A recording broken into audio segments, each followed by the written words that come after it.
So good morning, good afternoon, and good evening to what is our final episode in a series of 5 on leadership in the new era. So I'm Paul Northey. I have 30 years of R&D business experience, and Peter Coxon is a business executive coach and a psychologist. So today our final topic is developing a rich and fertile culture. So this is ultimately something a leader should be doing at all levels. And maybe, Peter, you could maybe give us your thoughts on what is a rich and fertile culture and how to develop it and why it's important. Yeah, thanks, Paul. Culture is one of those kind of amorphous things. It's hard to get hold of. It's like fog. You can kind of feel it, but sense it, but you can't grab hold of it. My favorite definition, I think, was something about it's how things get done around here. It's just kind of how it works. Yeah. And there are different kind of cultures that we meet, of course. The danger for many organizations where some at least are having to work from home, and indeed increasingly perhaps wanting to at times, that Zoom life and remote working can become somewhat sterile. I think many people are beginning to recognize the pros and cons of working from home and working at work. And there may well be that hybrid, that flexible, different way that's emerging. So whatever setup you have, you may need to compensate for what is lacking. What are you doing to maintain a healthy workplace culture? Well, what did you do? What did others like about the culture that you've had prior to March 2020? What was it about the place that people liked? Oh, and by the way, what was it about the place that they didn't like? How would you have liked? I'm interested in your first statement there, earlier statements, because it's like a fog, right? But you know when you're in a bad culture, and you know when you're in a great one. But getting from a bad one to a great one is sometimes quite a challenging task to undertake, and it's a real challenge to make that journey as a leader. Yes, it is, and there's a theme that will emerge here. But supposing you did have a pretty good culture, so how did it help? What was good about it?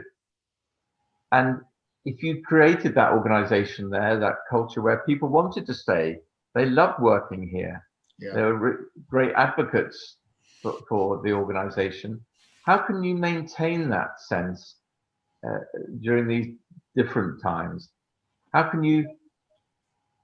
One of the key flavors of that, which has been emerging in the research recently, is how can you build a sense of psychological safety that promotes both business health and individual mental health. So during times of uncertainty that we've been going through, you'll want people, of course, to feel physically safe at work, including whether they're working at home. There have been some good things that HR have been doing, looking at that to make sure that you've got physically safe environments to work in. There's been good work done in a number of organizations about recognizing that your physical safety is at greatest risk when you're driving to work. So I had an organization, they trained everyone up in defensive driving. They worked really well on the health and safety side of life. And increasingly now, there's literature that's building up about this sense of psychological safety. Google carried out some extensive research quite recently into what differentiates high-performing teams from all the other teams. Yeah.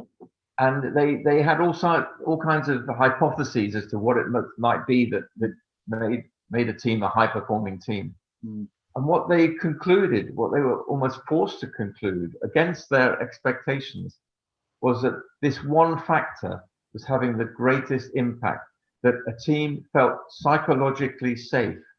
They were then able to perform in a sustainable, high-performing manner. And that's really quite interesting. So I've carried out my own research on this topic over the last few years. Okay. And I'd like to just run through, if I may, a quick summary of how you can go about creating a psychologically safe culture. We've touched on the emotions a little bit already, and I'll say more about that. We do need to manage our own emotions. Having emotions is a good thing, acknowledging them is a good thing, and managing them is a good thing as well. It's not this better out than in, and don't give yourself permission, if you're a boss, to have a little tantrum here and there. It's not actually helpful by and large. I don't believe in the Alex Ferguson hairdryer approach at all. So manage your emotions. By all means, say if you're very upset, if you're angry even, but find ways of expressing it with an I statement.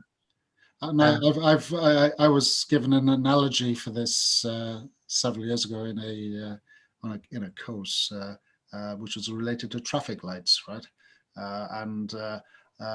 You can outwardly look green as a traffic light, but internally you've gone through amber and you're hitting red. Yeah. What does the audience see?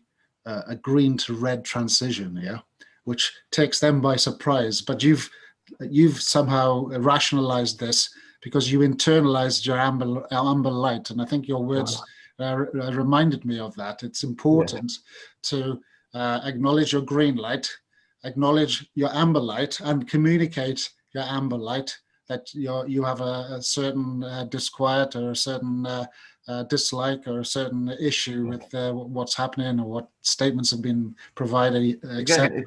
And then the red light is a rarity, and it can be employed in a variety of guises. But ultimately, it's really important to communicate the amber light so that you take people through your inner feelings. I think so. This is a part of what we'd always say is, everyone says we want to be open and honest. Be open and honest, but don't give yourself permission with that phrase of saying, oh, I told them how it was, I told them straight. Don't allow yourself what's called the amygdala hijack, where suddenly you see red and it blasts people. But I'm not advocating, although there's a place for a kind of a more stoic philosophy in life, but I think you and I are both saying, find the right time and the right place to choose, is it right to express an emotion here? And if so, how do I express it in a way that allows you to hear it and gain the feedback? So when you do this, I tell you where I see this the most often is with parents and children. So this is a class. You can practice a lot of techniques as a parent or with other people's children, but you often see a parent that will flip, go from green to red instantly, and the child is confused. They actually don't understand what is happening. They just see a madman or a mad woman in front of them screaming and shouting. The amber light has been internalized. They don't understand what's happening. And that's why it's important to at least then give a child or maybe a colleague a chance to actually understand the emotional processes that you're going through. Well, in a former life, I worked with children, with teenagers, with parents, and with teachers. And actually, when I started working with adults in the professional guises, I found that we're all just the same by and large. Yes. So yes, be open and honest, but manage your emotions. Don't let your emotions manage you. Yeah. On the flip side, we've also already touched on this whole idea of the active listening, showing empathy, showing sensitivity. We don't have to go heavily into being sympathetic, but be empathetic. We're not counselors. We're not psychiatrists. We're not there to solve other people's problems or to spend hours with them working through some existential crisis they're having. There are other people that you can point them to in that way. And I would at times say, look, this isn't my area of expertise, but I do recommend, if problems at home are so adversely affecting you, that you're struggling to function at work, then do find someone who might be able to help you. Don't just carry on again in victim mode. So a little bit of tough love in a sense, if you like. So we've already also touched last time on this idea of forging real personal conversations. So you're really genuinely getting to know people. For a culture to be psychologically safe, everyone should feel comfortable contributing in meetings, and also be willing to genuinely explore the ideas that other people have, rather than, that phrase, are you listening or are you just waiting to interrupt? Genuinely explore other people's ideas, as well as come forward with your own enthusiastic ideas. You do need to create a sense of dependability, that you can depend on me. If I say I'll do something, I'll do it. You do need to create this sense of interpersonal trust, that when you say that you'll do it, I trust that you will do it as well. We want to be mutually respectful, despite the divergence. I know you feel strongly about wanting to develop divergence in your culture. And we need to not just respect the people who are like us, but accept and respect everyone for what they can contribute. I spent some time studying the value of diversity in its entirety and many forms, and its impact on team performance. And there's a very clear correlation between diverse teams working together and performance. And the data I saw and the mechanisms that were employed to measure performance suggested that there could be a 20 or 30% improvement in the performance of an organization if the culture is diverse. And I was a very strong exponent of this, and continue to drive this today in terms of my kind of technical recruitment activities. I look for diverse talent, and not let's say building a team that reflects you. Performance comes from different opinions, and the collection of different opinions, different ways of thinking. Some people think very quickly, some people take time to process data. All are valid. And ultimately, I've learned myself that sometimes you're not right, and the tortoise sometimes beats the hare, right? So, and I think you have to accept this diversity as part of a better decision making and a better culture. It's interesting. We talk about the 1.3. If your organization relied solely on your 1.3 kilograms, then frankly, you're doomed. I took that to heart there, Peter. But... Yes, that's right. But we do need to draw on the intelligence of all the people around us. There's a danger that we can also be tribal. One of the elements of being human is to be tribal and to like people like us. And we can be prejudiced against people who aren't like us.